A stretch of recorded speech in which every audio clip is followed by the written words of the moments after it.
Hello and welcome to the Moral Imagination. Today I'm speaking with Amir Hussain, whose latest book, Muslims and the Making of America, is out. Amir, thanks for joining me. Thank you for having me on the show.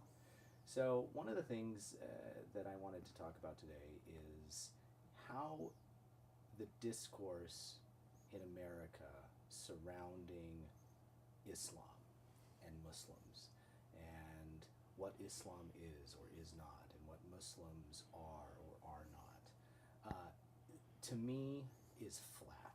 Hmm. It's monochromatic. It's even when you get people defending Islam, you get people defending it in a very flat way.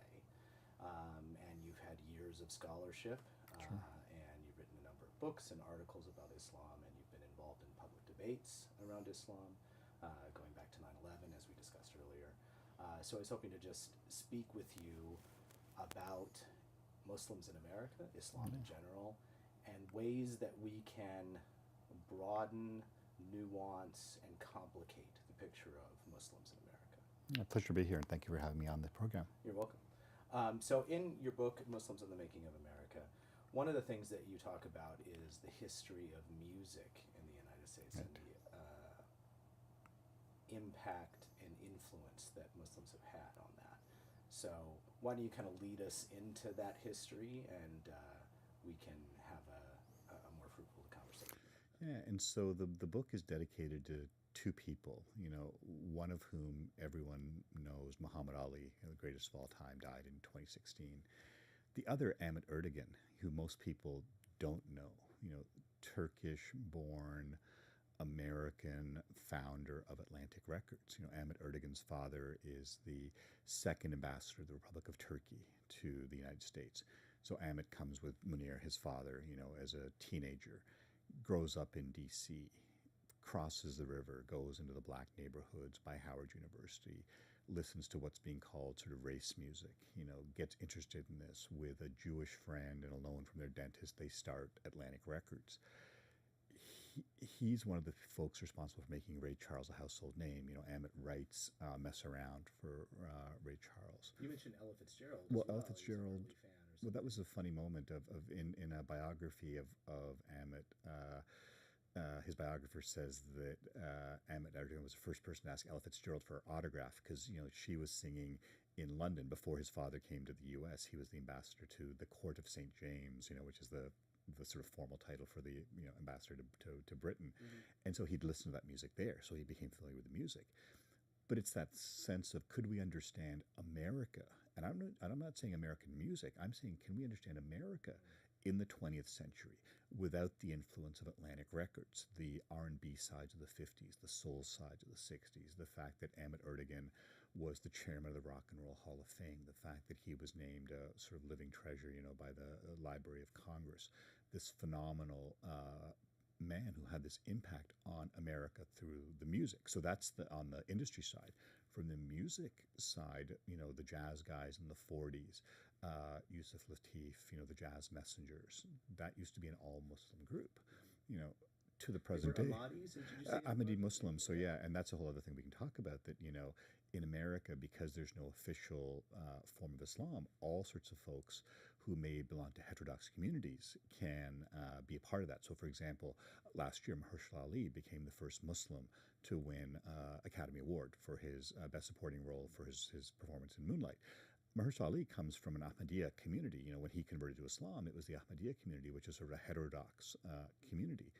And it's one of those funny kinds of things that only in America, can you have that kind of thing happen because precisely there is no official state version of what it means to be a Muslim. And so you had all sorts of jazz musicians in the 40s and 50s who were Muslim.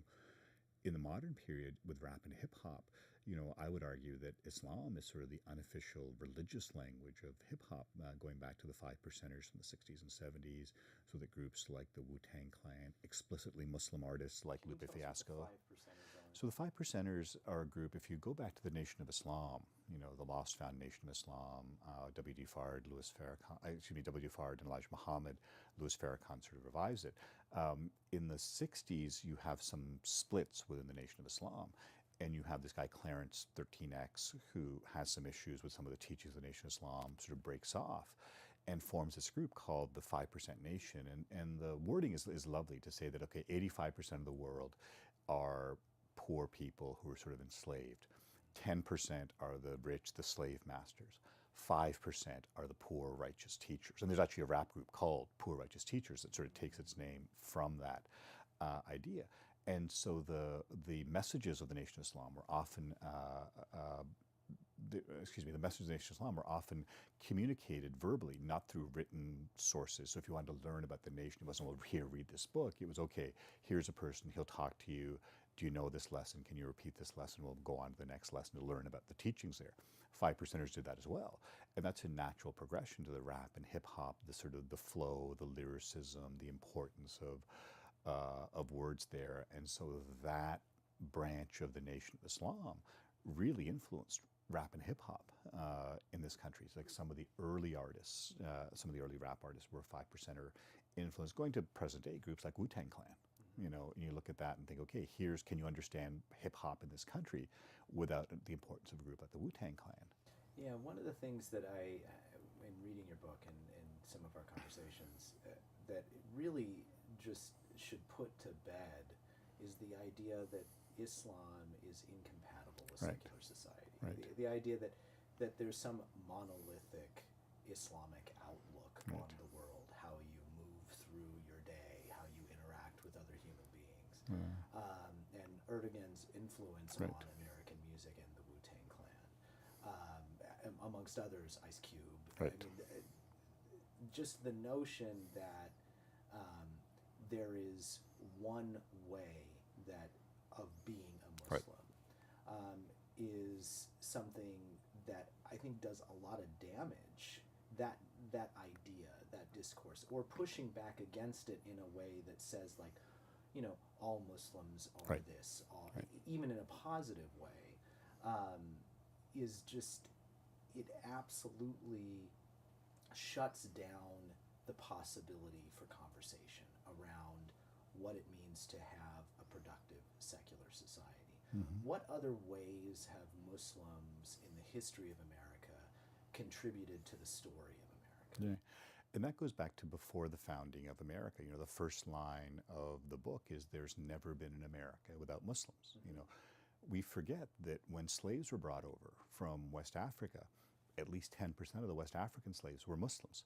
So there have been Muslims in this country before this country was this country, you know, long before 1620 even. If you say, okay, when does America begin? It has to be before 1776, obviously. Do we say 1620, you know, with the landing on Plymouth Rock? Well, long before 1620, you had the Spanish that had come here with Muslim slaves as well. And so we have evidence of Muslims who were in the Americas, you know, before the British got here. After the British get here, after the slave trade, you know, you have Muslims here. So they literally helped to build America. I tell the story in the book of, I was teaching a class at the Naval Academy in Annapolis, and they put me up, you know, in the governor's mansion, which is sort of across the hotel across from the governor's mansion in Annapolis. And they had a display of stuff they'd found while they were doing some renovations, and one of them was, you know, a hand of Fatima that was worn by one of the female slaves. And you're thinking, okay, right here in Annapolis, you know, you have Muslim slaves who were there, who literally physically helped to build America. We don't like to talk about that part. You remember a couple of years ago in one of Mrs. Obama's last sort of press conferences as First Lady, she talked about, you know, I wake up every morning in a house built by slaves. And people lost their minds. You know, you had people saying, you know, but they were well fed. That's right. As if that They was had okay. apartments. Yeah, no, but you know, we didn't starve them to death, so that made it okay. We don't like to acknowledge the legacy of slavery. We don't like to acknowledge literally what the slaves built. So it goes back to literally the building of America. You have that going on. But then all the different ways in which Muslims have enriched the society. So you've got, you know, immigrants from the Ottoman Empire coming over, sometimes very much brought over by American business interests. So in the book I talk, for example, the first mosque that we know of that's sort of built as a mosque in this country is built in Maine. And it's built in Maine because you had a textile mill, and the guy that owned it, you know, went to Albania because apparently the Albanians are, you know, good with textiles, you know, and this is 19th century, you know, when it's part of, 1915, yeah, well, the book no, was but in terms of when the Boston was built, right. But this is when the Ottoman Empire still exists, and so Albania is part of that. We don't think of Albania as a Muslim country. And this goes back to your point about the monolithic, flat kind of thing. That the fact that there are white Caucasian, from the Caucasus people who are Muslim. Albanians are a majority. Albania is a majority Muslim country, right? But they're brought here precisely to work, precisely because they've got a skill set working the textile mills.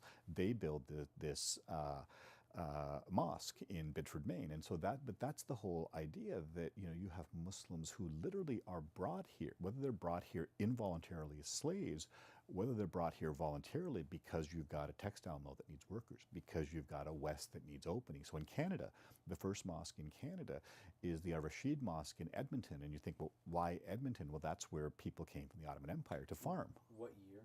1925. And it's that kind of literally the building, the farming of both Canada and the U.S., the merchants, the immigrants that came. American Muslims, and maybe this is a way of getting to it, are really an American success story. If you look at us, we're just as educated, just as wealthy, just as likely to own small businesses. We came here precisely, those of us that came here, precisely because the opportunities that are available here, not to try and destroy America, not to try and overtake America, but to, live out the American dream. And if you see American Muslims, who do you think of? If you saw Mahershala Ali walking down the street, would you say, oh, run away, it's a Muslim? You'd say, oh, no, that's Blue from Moonlight. That guy won an Oscar, If you saw Keith Ellison or Andre Carson, representatives in Congress from Minnesota, well, and those guys, but, Kareem is different, as a basketball player, as a figure. But if you saw two congressmen who are Muslim, if you saw an athlete who's a Muslim, if you saw a singer, if you see Ice Cube coming down the street, if you see Ibtihaj Muhammad, who's a fencer who won a medal at the last Olympics, and Barbie is coming out now with a Ibtihaj Muhammad Barbie doll this year, and so it's this funny kind of moment. Now, obviously there's problems with Barbie dolls, and so I don't want to get into that conversation, but this idea that you've been accepted in America if there's a when they make a Barbie out of you, and a hijab Barbie, because Ibtihaj wears a hijab, so that she wasn't just a Muslim who won a medal for the Americas. That's happened before, but as a hijabi Muslim, just those kinds of things I think are so important. But I think we don't see that because we don't see Muslims as part of the fabric of American life.